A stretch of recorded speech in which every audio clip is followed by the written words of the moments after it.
You can hear it before you even see it. A low buzz of cleats, the unmistakable thump of leather meeting gloves. Quiet chatter in the background. Then the camera adjusts. The frame steadies. And just like that, you're watching what feels like the calm before a storm. This isn't some staged highlight reel. There's no music track. No slow-mo edits. It's raw, untouched footage. The kind that was never supposed to leak. But now that it has, there's no putting the genie back in the bottle. At the center of it, Sheduer Sanders. No helmet, just a cool stare and total focus.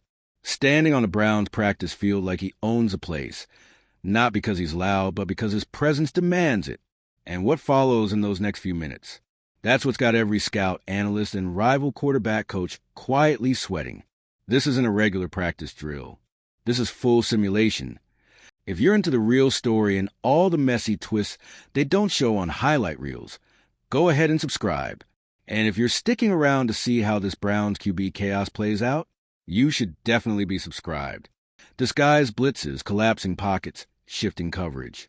And yet, Sheduer moves like he's playing chess while everyone else is stuck on checkers. He reads a safety rotation before the snap, flips the protection, and delivers a frozen rope down the sideline into a window so tight you question if it even existed. Not a single shout from the sidelines, just stunned silence, because what they're seeing doesn't look like a fifth-round rookie. It looks like a starter, maybe even something more. Let's rewind a bit, because none of this was supposed to happen like this. Sanders wasn't projected to be a camp standout, let alone a locker room focal point. The Browns drafted him late, more out of curiosity than conviction. He was supposed to sit, learn, absorb. But Sheduer had other plans. While most rookies ease into the playbook, he ran toward the fire. He asked for the tough reps, the confusing coverages, the pressure looks. He didn't want to be shielded from the NFL. He wanted to be thrown into it. And this leaked workout? It wasn't accidental. It was a statement of intent. Some inside the Browns front office didn't want it public. Too soon, too raw. But Sheduer wasn't interested in waiting for permission. He wanted the world to see what he sees in himself, that he's ready right now. And with every rep captured on that grainy clip, he made his case louder than any interview ever could. That viral deep out, the one where he splits a crashing safety and a linebacker with perfect anticipation, that clip's already been broken down on sports shows like it's mid-season film. Analysts are drawing up breakdowns. Former QBs are dissecting his footwork. Even the grumpiest skeptics are squinting at the screen and asking, wait, is this kid for real? And Sheduer's reaction? It's just reps. Film don't lie. 7 words. That's all it took. And now those words are flying across social media, locker room walls, and press conferences like a new gospel. Film don't lie. And Sheduer? He's letting the tape talk. Inside the Browns facility. That's creating a storm. A quiet one, but it's getting louder by the day. Because this wasn't supposed to be a competition. The plan was stability, experience, maybe a QB committee if needed. But now, the team's best decision-maker in practice might just be the kid with no pro starts. Veterans are noticing. Safeties who usually bait rookies with disguised coverage, they're having to rework their tricks. Linebackers say he's adjusting protections like he's been doing this for years. Receivers are asking to get extra reps with him after practice. Not because they have to, but because they can feel something building. Call it poise. Call it leadership. Call it gravity. Whatever it is, it's real. Still, not everyone's convinced. Around the league, doubters point out that it's just practice. That real games are different. That swagger doesn't win playoff games. But even they can't ignore what's unfolding. The Browns are now staring down the kind of dilemma that front offices dread. Because when the player outperforming expectations also has the backing of the locker room and the fans, the pressure shifts. It's not just a matter of developing a prospect. It's a matter of whether you have the courage to follow the truth the tape is showing you. And here's the real catch. The Browns weren't prepared for this. They drafted other quarterbacks earlier. They structured their depth chart around the idea that Sanders would wait his turn. But he's not waiting. He's ascending. And the Browns? They're running out of reasons to slow him down. Financially, it's complicated. You've got real money tied up in other QBs. There are agents to keep happy, contracts to justify, coaches whose jobs might depend on stability. But football doesn't care about contracts. Football cares about results. And right now, the player moving the ball best in camp wears number 5. The Browns fan base, ever loyal and ever bruised, sees what's happening too. You've got diehards calling into sports radio stations demanding Sheduer starts. Young fans showing up to camp in knockoff Sanders jerseys. Online breakdowns charting every throw from leaked practice clips. It's not just hype anymore. It's momentum. And momentum is hard to stop. Meanwhile, Sheduer, still quiet, still focused, still stacking reps. He's not trying to outshine anyone. He's just making it impossible to ignore him. And if the Browns aren't careful, their attempts to manage the moment might end up costing them the future. Because this isn't just about one player anymore. It's about identity. Are the Browns the kind of team that plays a contract, or the kind that plays the truth? That decision, whenever it comes, won't just set the tone for week 1. It might define the next 5 years. And Sheduer, he's already playing like he knows it. The closer you get to the building, the quieter it is.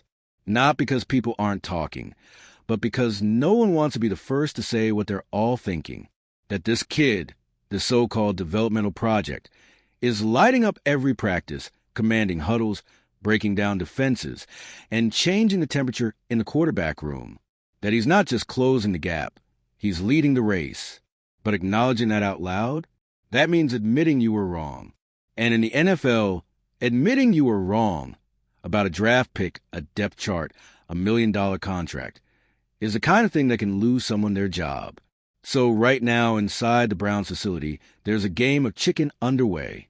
Coaches, execs, scouts, and coordinators are circling the same question from different angles. What do we do with Sheduer Sanders?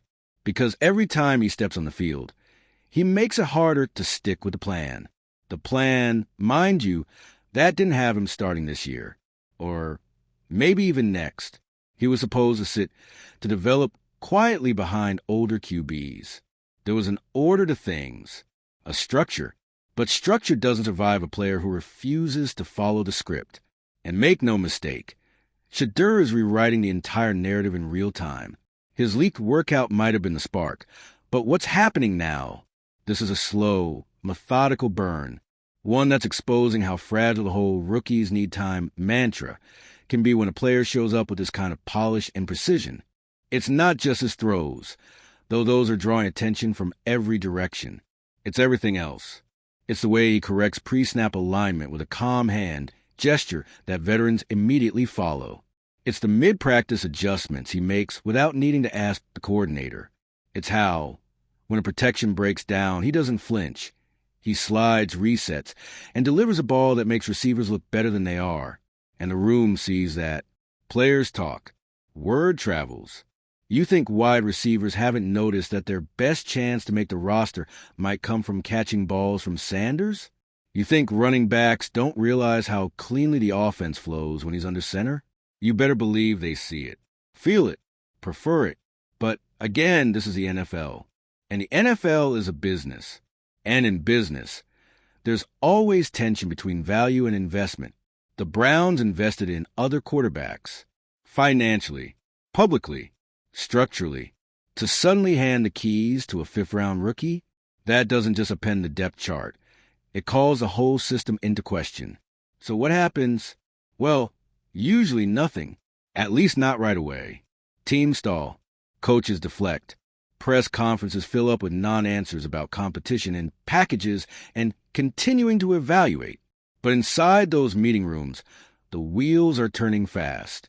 There are film sessions where Sheduer's decisions get pointed out with a different tone now, not as a pleasant surprise, but as a benchmark. There are quiet conversations between coordinators and position coaches about reps and rhythm. And what if we gave him more snaps with the ones? There are phone calls with agents, ownership check-ins, strategy meetings. And through all of it, Sheduer keeps showing up early, keeps staying late, keeps giving them reasons to run out of excuses. The veterans feel it too, and this is where it gets messy. Because in the NFL, locker room politics run deep. You walk into a team meeting, and everyone knows who's supposed to be the guy. He gets the biggest chair.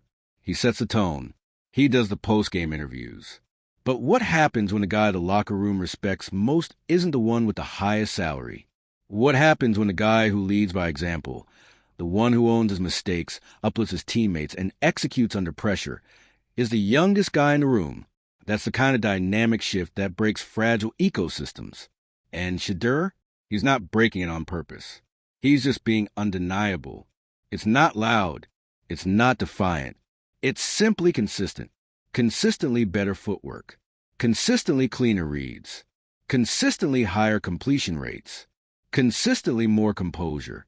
Which brings us to the fans. Because if things inside the building are tense, the atmosphere outside is electric. Cleveland fans know quarterbacks. Mostly from pain, sure, but pain breeds pattern recognition. And this pattern feels different. There's an instinct fans develop after watching 30-plus failed QBs over 2 decades. You can't fake rhythm. You can't fake presence. You can't fake control. And when Sheduer drops back, sets his feet, and hits a receiver in stride with 2 defenders crashing down, that's not hope. That's belief. And belief spreads fast in a city like Cleveland. Local radio callers are already demanding he start. Social media is flooded with clip montages, film breakdowns, and reposted versions of that leaked tape. Young fans are lining up for autographs, asking him about leadership. Older fans are whispering that this might be the guy. And the team feels that energy. You can't shield a locker room from the city it plays for. The pressure seeps in. Through TVs, through tweets, through chants echoing in the stadium during open practice. So what does that mean for the Browns? It means they're reaching a point of no return. Because eventually, it won't be about if Sheduer Sanders starts. It'll be about why he hasn't already. And when that tipping point hits, when coaches stop trying to justify old decisions and start riding the new momentum, you either embrace the wave or get swept up by it. And make no mistake, this wave is real. Sheduer's rise isn't just about his talent. It's about his timing, his poise, his silence in the noise. While everyone else panics, debates, and second guesses, he just shows up and executes. That's what makes this so dangerous for everyone else. Because the Browns didn't plan for a revolution this year. They thought they had time to ease into the post-veteran era, thought they could slow play the QB position while the rest of the roster matured. But now, that timeline's busted wide open. And you know who busted it? A fifth-rounder who refuses to play small. Every team says they want a gamer. Someone who steps up when the lights turn on, who doesn't blink under pressure, who elevates the guys around him. But rarely do they realize that sometimes that gamer walks in the door wearing a hat backwards, carrying no expectations, and proceeds to take over the room with actions instead of hype. That's Sheduer Sanders. And here's the real kicker. He hasn't even played a snap yet. So what happens when he does? That's the next chapter. Because if this is what he looks like in walkthroughs, in film study, in controlled environments, what happens when the clock is running? When the crowd is screaming? When the game is on the line? What happens when the Browns need a 2-minute drill down, 4 against a division rival? Are they still going to trot out the placeholder? Or are they going to let the guy who's already owned those moments in college take the wheel? That question is growing louder every day. And sooner or later, the Browns won't have the luxury of waiting it out. They'll have to choose. Not just a quarterback, but a direction. Do they trust a resume or the reality? Do they stick with safe or go with special? It's coming. The game. The moment. The choice. And when that snap finally happens, when Sheduer Sanders takes his first real NFL snap, you won't need a highlight reel to explain what's coming next, because you've already seen the tape. And as he said himself, film don't lie. By now you've seen the footage, the timing, the torque, the cold-blooded reads under manufactured pressure. But what you haven't seen, not fully, is what this means to the rest of the league. Because Sheduer Sanders isn't just flipping the script in Cleveland. He's threatening to rewrite the quarterback blueprint league-wide. For years, the NFL has operated on a strict developmental hierarchy. First-rounders are the future, mid-rounders are projects, and day 3 picks, they're camp bodies. Depth, Scout team arms at best. But Sheduer didn't show up to be depth. He showed up with game tape sharper than most starters, a media presence that rivals league MVPs, and a mental edge forged by a lifetime of high expectations. Not just as a son of Deion, Coach Prime Sanders, but as a quarterback who's had cameras in his face since his teenage years and pressure right at his shoulders every time he touched a football. And now, that edge is becoming the league's headache. Here's why. Because if Sheduer succeeds, even before he officially starts, it forces a reckoning in every front office that passed on him. The scouts who nitpicked his mechanics, they're squirming. The GMs who prioritize system familiarity over playmaker potential, they're backtracking. And the decision-makers who assumed his confidence was arrogance, they're realizing it was composure. Because Sheduer's journey isn't about one workout. It's about the pattern. It's about consistent mastery in every measurable football environment. Film, practice, interviews, live reps. This isn't an underdog story. This is a misjudged stock that's now surging past every analyst valuation. And teams across the NFL, they're quietly taking notes. Because Sheduer's rise is exposing a blind spot, one the league didn't want to admit it had. The NFL loves its formulas, loves intangibles, loves labeling guys. But how do you label someone who doesn't flinch under pressure, diagnoses defensive fronts like a vet, sells more jerseys than any other rookie quarterback, and commands more locker room loyalty than the millionaires ahead of him? You don't. You just watch. And that's what they're all doing now. Watching Cleveland, watching this kid turn camp reps into franchise questions. The Browns might be the center of this moment, but they're not the only ones feeling it. Look at teams like New England, Las Vegas, Denver. Quarterback situations in flux. Fan bases exhausted. Coaches desperate for rhythm. You think they aren't watching every Sheduer rep with envy? You think they don't wish they took that chance? You think they aren't already game planning for how to poach him if Cleveland fumbles this moment? Make no mistake, he's not just playing for the Browns. He's playing for the league now. But what makes Sheduer's case so unprecedented isn't just what he's doing. It's how he's doing it. Because he's not politicking. He's not campaigning. He's not leaking to the media or throwing shade at the vets. He's working. Every day. Every drill. Every meeting. It's almost uncomfortable how steady he is. Most rookies would be rattled by this much attention, by the endless debates, the jersey hype, the social media frenzy. But Sheduer, he leans into the chaos like it's home turf, because, in a way, it is. This is a quarterback raised in front of cameras. A kid who grew up getting advice from NFL legends at the breakfast table. A player who entered the transfer portal and instantly turned a struggling Colorado program into a cultural juggernaut. He's always known the spotlight wasn't the reward, it was the environment. And that's what the league is starting to understand. Sheduer Sanders doesn't just survive pressure, he converts it into efficiency, into leadership, into belief, into value. And that value, it's not just about wins. It's about what he's unlocking, on and off the field. Let's talk branding. Because while Cleveland's still sorting out depth charts, Sheduer's jersey is flying off shelves. His NL-era savvy is bleeding into the NFL's marketing structure and disrupting it. You think a traditional rookie contract matters when you can match it in 9,000 jersey sales? You think he's going to wait 2 years to make a name when his name already carries more weight than half the AFC starters? Teams haven't just drafted a quarterback. They've drafted an industry. And if the Browns don't capitalize on that, someone else will. This is where things get uncomfortable for old-school front offices. Because Sheduer isn't just playing chess with the playbook. He's playing it with the entire infrastructure of football economics. His prime equity clause? That was step one. Now, every top quarterback prospect is going to want the same. Control of their image. Profit sharing on their brand. Leverage over media obligations. And Sheduer, whether intentionally or not, has just built a template for a post-nil NFL.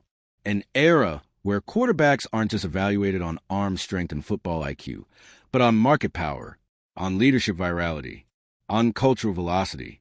Some teams will resist that. Others, they'll adapt.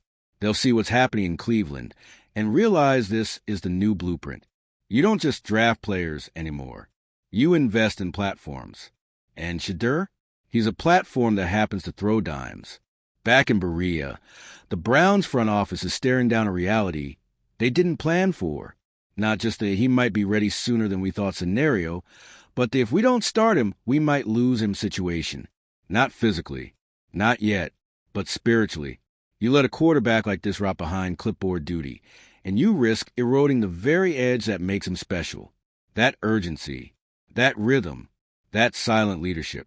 It needs expression, not suppression. And if the Browns don't give it to him, another team will. Because make no mistake, Sheduer's ceiling isn't defined by Cleveland. It's defined by opportunity. And opportunity is coming fast. So now, we reach the final standoff. The Browns are running out of reasons to wait. The fans are running out of patience. And Sheduer, he's just running the offense. Quietly dominating practices. Quietly moving up the install meetings. Quietly becoming the voice other players listen to. He's not the future. He's a present disguised in rookie cleats. And if Cleveland wants to stop the bleeding of its tortured quarterback history, they won't just need to start him. They'll need to build around him. Not in theory. In reality. Because if you got a QB who reads coverages like a vet, leads like a captain, executes like a pro, and earns like a brand, what are you waiting for? An invitation? No. You make the call. You make the move. You make Sheduer Sanders your quarterback. And you do it before someone else does.